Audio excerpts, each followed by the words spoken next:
Akira Kurosawa was one of the most diverse filmmakers ever. He often jumped from intimate films like Akiru to epic films like Seven Samurai.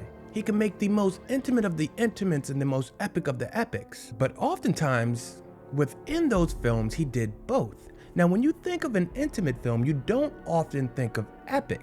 You think of personal stories that go deep into the psyche of a character. And vice versa, when you think of epic films, you don't think of great character studies. Yet somehow in Ran, Kurosawa manages to do both, a perfect example of which is in this battle scene, when Lord Hiratori's sons set out to kill his men and banish him from his kingdom. Now, how is it that he achieves this epic intimacy? Well, again, intimacy is about getting into the psyche of a character and developing them to the point where we feel a personal connection to them. Getting an audience to understand what the character is thinking and feeling and why they're thinking and feeling it. Now watch as Lord Hiratori sits in the middle of chaos while he's being attacked by two of his sons.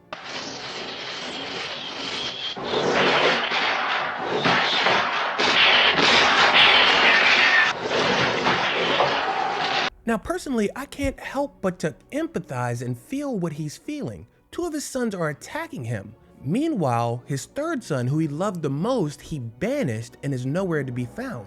Now, Kurosawa chooses to hold on this and allows the audience to ponder on what's going on in his head. All of the mistakes he made, how he got to this moment, and the fact that there's absolutely nothing he can do to stop it. Meanwhile, there's an epic battle going on all around him. Now, visually, he does what he does throughout his filmography and creates visual interest by having so many elements happening around the frame. But pause for a moment, because if you like this video and you're interested in seeing how he uses elements and creates visual interest, go over to my Instagram because I have a completely different video on Akira Kurosawa talking just about that in his film Yojimbo. Also on TikTok, I have a video talking about how he blocks characters in order to tell a story in his film High and Low. And while you're over there, give me a follow on both of those platforms. Now back to Ran. In order to achieve this epic intimacy, Kurosawa allows his audience to see everything that's going on in this moment, both the epic battle and Lord Hiratori's blank stare. These shots are the epic intimacy. You see, a lot of filmmakers wouldn't allow moments in a battle scene to breathe, forgetting that a battle is just one piece of an entire story.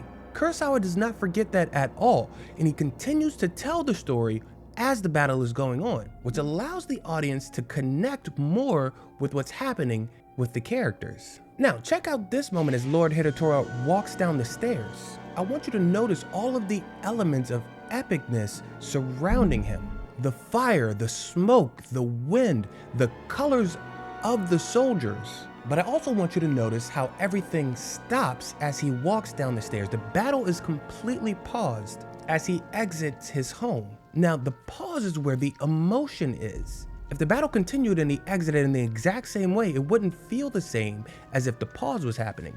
The pause gives us time to breathe, gives us time to project emotion onto the scene and feel what's going on, all the while keeping those moments of epicness around the entire scene. This shot of him walking through the gates, I think, is one of the most emotionally resonant shots in all of cinema.